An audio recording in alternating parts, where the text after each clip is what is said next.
Ucapan itu sederhana sebetulnya, akan tetapi berdampak kepada anak-anak. Anak-anak akan mempunyai mindset bahwa mereka tidak akan pernah mampu membelikan barang yang dia inginkan atau sesuatu yang dia inginkan dikarenakan gue ini ada di lingkungan atau ada di keluarga yang miskin, yang tidak mampu untuk beli hal tersebut. Jadi tidak ada motivasi untuk mereka.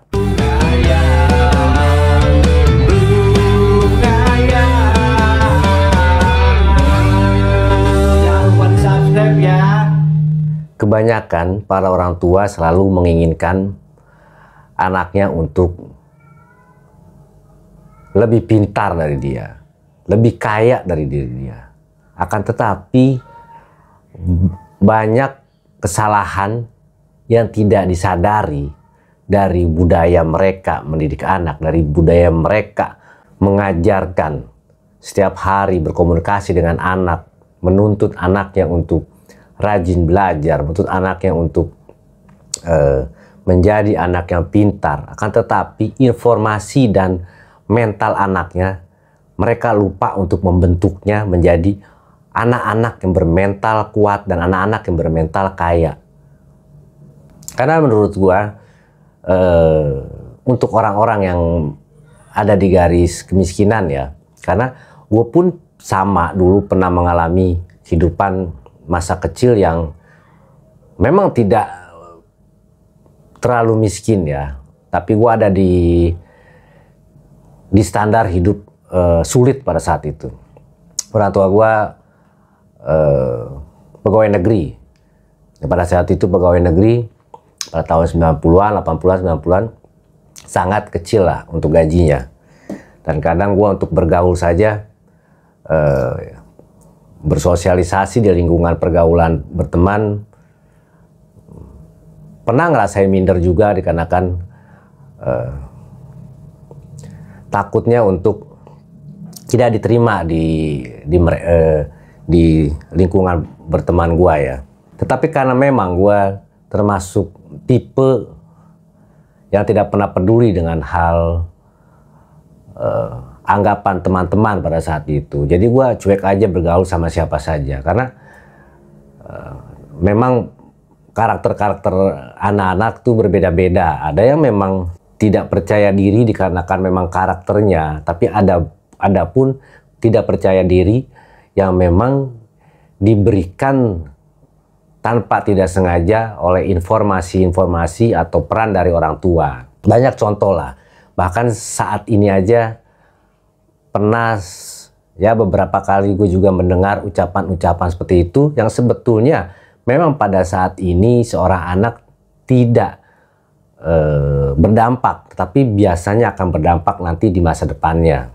Ya, seperti ungkapan atau ucapan anak menginginkan sesuatu barang gitu, yang biasanya para orang tua akan memberikan informasi kepada anak-anaknya karena ketidakmampuan untuk membeli suatu barang tersebut yang diinginkan oleh anak-anak kita, biasanya memberikan informasi bahwa jangan nak, itu barang mahal, nggak mungkin kita sanggup beli barang tersebut. Nah, ucapan itu sederhana sebetulnya, akan tetapi berdampak kepada anak-anak. Anak-anak akan mempunyai mindset bahwa mereka tidak akan pernah mampu membelikan barang yang dia inginkan atau sesuatu yang dia inginkan dikarenakan gue ini ada di lingkungan atau ada di keluarga yang miskin, yang tidak mampu untuk beli hal tersebut. Jadi tidak ada motivasi untuk mereka. Memang ada mungkin beberapa orang anak yang mampu mengatasi hal tersebut dikarenakan karakteristiknya dendam dengan kehidupannya, ingin mempunyai kehidupan yang lebih baik lagi. Tetapi dampak itu bisa mengakibatkan anak-anak yang lain yang tidak bisa mengantisipasi informasi tersebut menjadi suatu yang membelenggu otaknya, membelenggu otak bawah sadarnya, sehingga ada stimulasi di situ bahwa mereka akhirnya berpikir mereka tidak mampu untuk mempunyai suatu barang yang dimiliki temannya atau suatu barang yang dimiliki orang lain. Makanya saat ini gue mengajarkan anak-anak gue ya, alhamdulillah gue punya anak, Dan itu suatu tanggung jawab untuk gue didik supaya menjadi anak yang cerdas, anak yang mempunyai pola pikir maju. Nah, gue selalu mengedepankan jika ada keinginan anak tentang kemewahan, gue selalu mengucapkan bahwa kamu pasti bisa membeli barang itu jika kamu rajin belajar, dan kamu berprestasi dan mempunyai pekerjaan yang bagus nantinya, kamu juga mempunyai uang yang cukup, kamu bisa membeli barang-barang mewah tersebut. Dan gue selalu menjanjikan bahwa jika papa belum sempat membelikan barang tersebut, kalian harus bisa membeli barang tersebut. Seperti itu. Ya, contoh-contoh kecil, karena anak-anak gue kan cowok ya. Jadi jika dia melihat mainan mobil, dia pasti suka. Dan jika ada kami sedang berkendara bareng-bareng sama anak-anak, selalu melihat misalkan ada mobil sedan mewah atau apa, "Pak, beli dong Pak," kayak gitu. Selalu gue mengutamakan seperti itu, memberikan informasi supaya mindsetnya, otak di bawah sadar dia mempunyai memori bahwa mereka nanti mampu membeli barang tersebut, memberi mobil mewah tersebut. Jadi itu penting menurut gue. Psikologis anak, mental anak penting. Jangan sampai kita bikin down mereka bahwa kita tuh tidak mampu membeli kendaraan mewah tersebut. Jangan. Kita harus membentuk anak-anak supaya mentalnya kuat dan membentuk anak-anak supaya tidak minder nantinya. Karena yang gue ketahui dan gue amati bahwa biasanya memang anak-anak yang ada di keluarga yang sulit ya, katakanlah tanda kutip ada di garis kemiskinan, karena terdoktrin seperti itu, diberikan informasi-informasi tentang kesulitan dari kedua orang tuanya, hingga mereka pun untuk berteman dengan orang yang lebih di atas mereka pun mereka akan minder. Karena sebetulnya jika anak-anak ini mentalnya kuat, lingkungan yang paling bagus dan yang akan memberikan informasi atau pengetahuan dan motivasi untuk mereka adalah anak-anak bergaul dengan anak-anak yang di atas levelnya. Karena itu gue jalani pada saat gue kecil. Awalnya gue dendam dengan kehidupan, gue harus bisa seperti teman-teman gue juga hidupnya. Nah, teman-teman gue yang ada di garis menengah ke atas hidupnya, selalu gue temani untuk menjadi motivasi gue supaya gue nantinya bisa seperti itu, dan gue pun bisa memberikan barang-barang mewah, pakaian dan lain sebagainya untuk anak-anak gue. Jadi pada saat gue dulu kecil, berawal dari dendam juga memang. Dendam dalam arti gue nggak bisa membeli pakaian seperti teman-teman yang lain, berpakaian mewah. Gue pasti bisa nanti memberikan anak gue dengan pakaian yang harganya mungkin bisa dikatakan 1 juta ke atas lah, barang-barang tersebut. Dan kalau gue mempunyai prinsip bahwa apa yang kita berikan ke anak-anak kita dengan harga seperti itu bukan menjadi untuk menyombongkan dirinya, bukan. Akan tetapi supaya motivasi mereka bahwa mereka ada di level yang baik, supaya mental mereka menjadi bagus, menjadi baik, sehingga mereka tidak minder. Itu dari kecil lah. Kalau menurut gue dari kecil, karena manusia itu terbentuk dari masa dia kecil. Jika pada saat dia kecil dia mentalnya sudah bagus, sampai di SMP, SMA dia sudah bagus mentalnya, itu pasti nanti semakin tinggi levelnya, usianya, mental dia sudah terbentuk bagus. Akan tetapi itu harus diseimbangin ya, karena hidup itu harus seimbang. Kita tanamkan juga mereka adabnya, moralnya, kita tanamkan juga di situ.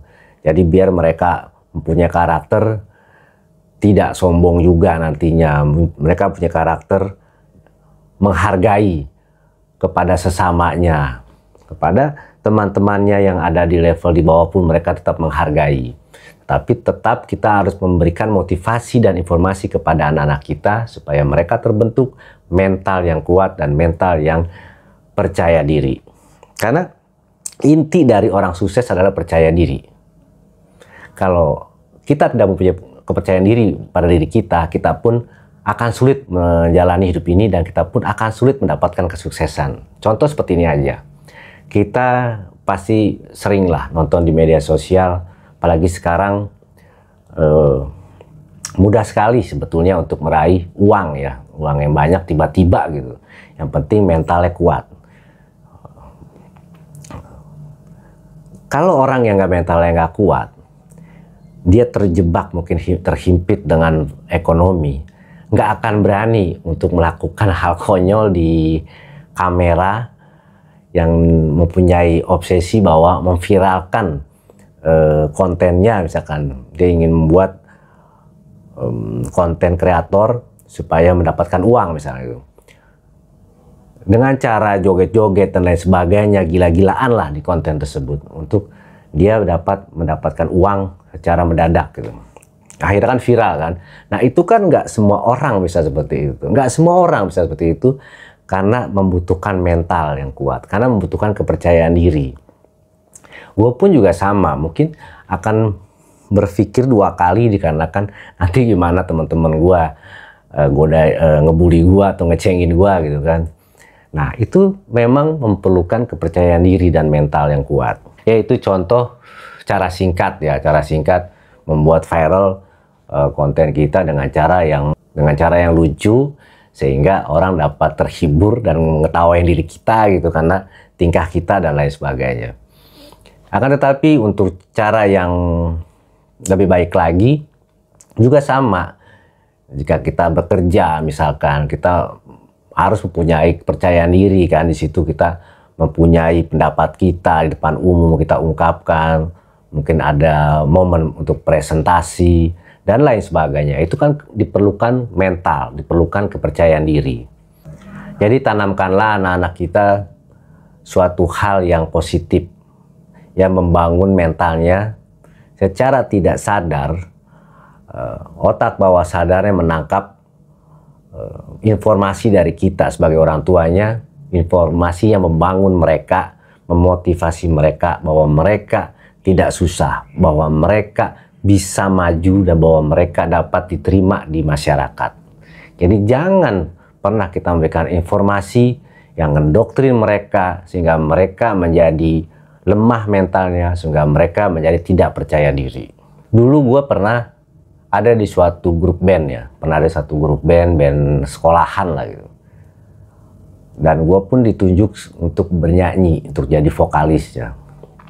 Itu benar-benar suatu tekanan buat gue. Tekanan dalam arti gue harus dapat bernyanyi, dapat berdiri di atas panggung, dilihat orang lain di sekeliling gue, pasti matanya tertuju kepada gue. Pasti kan pertama kali yang dilihat jika ada band, penyanyinya dulu dong, vokalisnya dulu pasti ya. Sebelum mungkin akan melihat personil-personil yang lain, pasti penyanyinya dulu. Dan gue pun nggak mungkin langsung bernyanyi kan. Pasti ada pembukaan di situ. Gue harus mengenalkan diri gue, mengenalkan band gue. Dan mungkin juga sekedar intermezzo, improvisasi, gue pun harus memberikan kalimat-kalimat entah menghibur ataupun kalimat-kalimat yang bisa audiens dapat menerima kami pada saat itu. Nah itu asli benar-benar tekanan pada saat itu kan, tekanan. Gue gimana caranya untuk dapat berdiri aja, gue pasti nggak pede.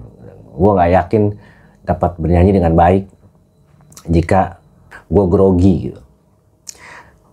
Nah itu bermacam-macam cara. Bahkan pernah juga gue mencoba di cermin segala macem.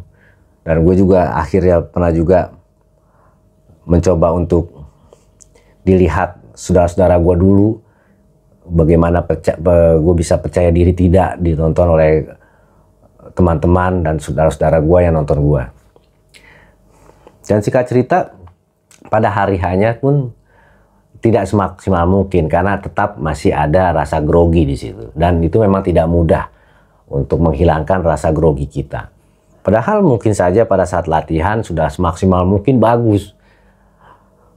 Bernyanyinya pun sudah bagus. Pada saat pentas, banyak kesalahan di situ dalam arti karena groginya,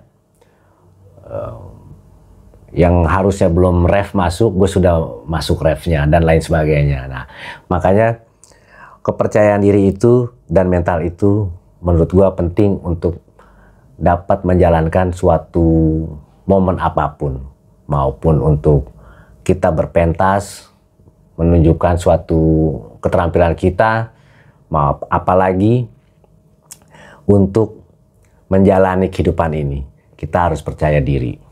Makanya peran keluarga, peran lingkungan, itulah yang membentuk manusia. Itu sebetulnya hal klasik ya, hal klasik dalam arti itu informasi-informasi pengetahuan tersebut, peran-peran dasar membentuk manusia itu sebetulnya sudah klasik, sering diajarkan dan sering kita ketahui. Akan tapi pada kenyataannya para orang tua suka lalai, dan suka lalai dalam menerapkan dasar-dasar untuk menjalani dan membentuk karakteristik anak-anak kita. Karena anak-anak itu terbentuk dari informasi dan lingkungan tempat dia tinggal dan tempat dia bermain. Ya contoh gini, dari pengalaman hidup sendiri saja yang lebih mudah. Gue pernah ada di dalam situasi kenakalan dalam saat remaja. Itu karena terbentuk apa? Karena terbentuk dari lingkungan.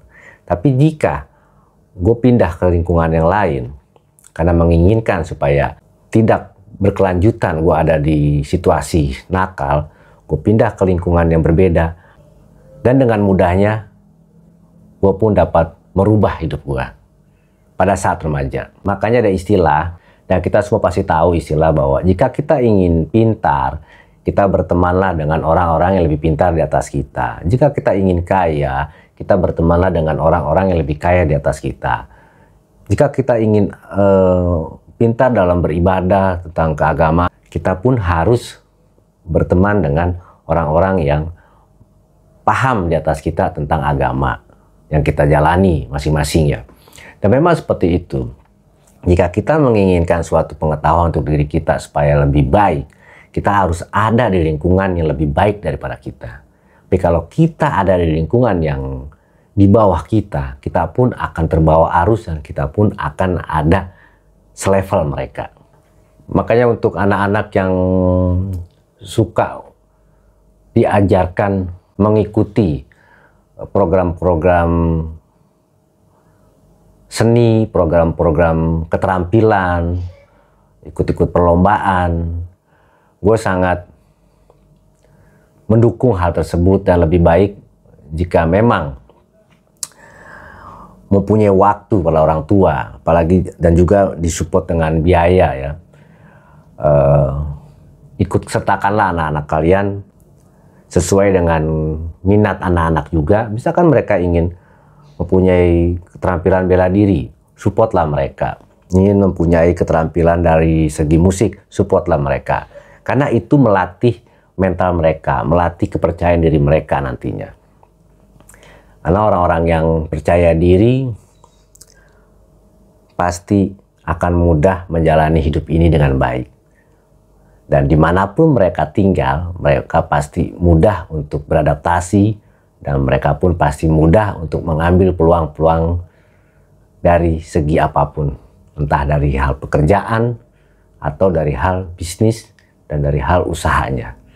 Karena jika memang tidak ada dalam pekerjaan kantoran misalkan, mereka berwira swasta, mereka pun penuh dengan percaya diri, dan mereka tidak mudah terombang-ambing isu-isu atau informasi-informasi yang ada di sekitar dia, yang mengganggu kehidupan dia. Karena sudah kuat mentalnya dari kecil, sudah kuat, sehingga pada saat dia sudah dewasa, dia sudah dengan mudah mengantisipasi informasi-informasi negatif buat kehidupannya.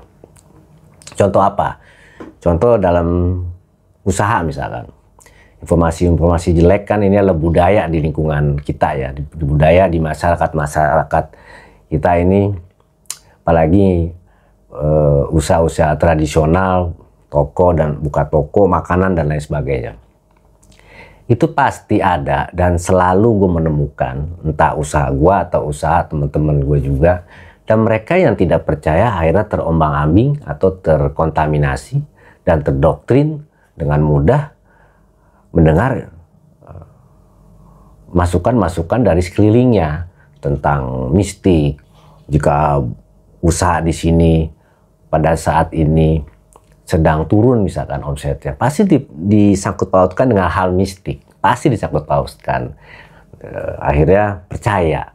Setelah mereka percaya, secara tidak sadar pikiran mereka lah yang membangkrutkan usaha mereka. Jadi sebetulnya pikiran mereka yang membuat bangkrut usahanya, bukan orang lain. Karena percaya dengan hal tersebut, percaya dengan hal mistik, mereka jadi percaya jika mereka sedang ada yang ngerjain mereka, sedang ada yang berbuat curang kepada mereka secara irasional. Ya bisa katakan hal-hal yang gaib lah di tokonya. Kadang gue juga suka aneh juga sih. Kadang disangkut pautkan dengan hal-hal kejadian-kejadian atau orang yang mencurigakan di sekitarnya. Dan padahal tidak melakukan apa-apa gitu. Ya contoh, gue kasih contoh, adalah kejadian kecil lah. Jadi ada anak buahnya yang memberikan informasi bahwa ada Pak, sudah 2 kali saya temuin tuh ibu-ibu dia menyiram air di dekat toko kita gitu. Dan padahal memang ibu-ibu tersebut memang sudah waktunya di pagi hari mereka mungkin membuang air yang menyiram lantai atau jalanan yang kotor gitu. Dan itu disangkut pautkan sampai ke hal tersebut gitu. Nah itu kenapa? Karena kita tidak percaya diri dengan diri kita. Kita tidak mempercayai bahwa kita bisa berhasil dengan diri kita. Dan kita selalu gampang terhasut atau gampang menangkap informasi-informasi yang malah informasi tersebut merugikan diri kita. Tapi jika mental kita kuat, kita sudah terbentuk dengan kepercayaan diri yang kuat, kita nggak akan percaya lagi hal seperti itu karena kita sudah yakin bahwa kita dapat mengantisipasi hal tersebut. Bahwa kita sudah dapat menjalankan hidup kita dengan semangat kita, dengan kerja keras kita, dan dengan usaha kita menjual barang dagangan kita. Jadi inti dari hidup kita saat ini adalah sebab dari pembentukan karakteristik kita pada saat kita masih kecil. Jika pada saat kita masih kecil, kita terbentuk dengan pola pikir kesulitan, pola pikir kemiskinan, kita pun saat ini pasti tetap masih terbawa isu-isu tersebut yang mengganggu mindset kita. Gue pun sama. Gue sulit juga untuk melepaskan mindset gue tentang hal tersebut pada saat gue ingin merubah nasib gue. Tetapi jika kita semua yakin bahwa kita bisa merubah pola pikir kita, bahwa pola pikir yang hidup dengan kesusahan, kita pun semuanya bisa menghasilkan sesuatu pada diri kita. Kita pun dapat selamat dari kesusahan dan kita dapat meraih apa yang kita inginkan. Semua didasari dengan keyakinan, kepercayaan diri. Itu juga untuk kita bekerja atau kita mempunyai usaha yang membangun suatu usaha. Jangan pernah kita takut. Jangan pernah kita takut kita bakal gagal dalam usaha tersebut.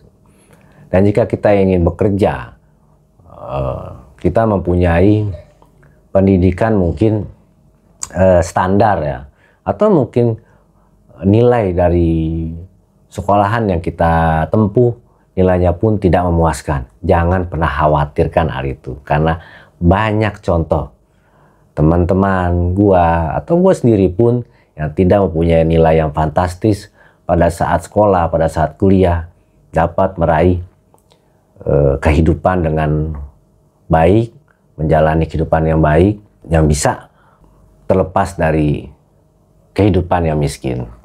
Jadi kesuksesan itu bukan kita harus mempunyai kekayaan yang fantastis, bukan. Atau kita harus menjadi orang yang terkenal, bukan juga seperti itu. Jadi kita bisa sukses melewati kehidupan yang sulit, sehingga kita bisa ada 2 atau 3 di atas kehidupan kita sebelumnya, menurut gua itu sudah menjadi hal sukses buat diri kalian. Karena kekayaan itu adalah bonus. Jika kita sudah melewati kemiskinan saja, kita sudah harus bersyukur dan harus berterima kasih kepada Tuhan bahwa apa yang kita kerjakan, apa yang kita usahakan, kita bisa melewati kehidupan yang susah dan kehidupan yang sulit. Dan pada saat kita sudah ada di level di atas itu semua, ya kita memang ingin meraih lagi sampai ke level yang kita benar-benar inginkan, terus kita lakukan, terus kita jalani sampai memang kita sudah tidak sanggup lagi untuk hidup. Karena cita-cita dan semangat hidup untuk bekerja, semangat hidup untuk mendapatkan materi dunia ini, tidak ada batasan usia. Selagi kita masih hidup, kita harus merubah hidup kita. Dari yang kita sudah baik, menjadi yang lebih baik lagi. Jadi jangan pernah berhenti untuk berkarya, jangan pernah berhenti untuk bekerja, jangan pernah berhenti untuk cukup. Kita harus bersyukur karena sudah dapat hidup yang layak. Tapi kita harus mempunyai motivasi untuk dapat lebih baik lagi dari kehidupan kita saat ini. Kenapa gue mempunyai pernyataan seperti itu ya? Hal itu bukan berarti kita berambisi. Nah, disinilah kita harus di tengah-tengah bahwa ambisi yang positif itu tetap harus ada. Jadi ambisi itu ada 2. Ada ambisi yang negatif, ada ambisi yang positif. Ambisi yang positif adalah untuk memotivasi kita supaya kita bisa mendapatkan hidup yang lebih baik lagi. Karena jika kita hidup yang sudah cukup dan lebih baik dari saat ini, kita pun bermanfaat untuk orang lain. Karena kembali lagi, manusia di dunia ini yang paling baik adalah manusia yang bermanfaat untuk orang lain. Jadi bangunlah potensi kita dari kecil. Didiklah anak-anak kita secara pengetahuan dan secara mentalnya dari kecil. Sehingga mereka dengan mudahnya mendapatkan apa yang dia inginkan pada saat mereka sudah remaja dan dewasa nanti. Semoga ini bermanfaat untuk teman-teman. Dan jika ada kekurangan, mohon maaf. Assalamualaikum warahmatullahi wabarakatuh. Salam sejahtera untuk teman-teman semua. Salam bahagia, salam rungayal.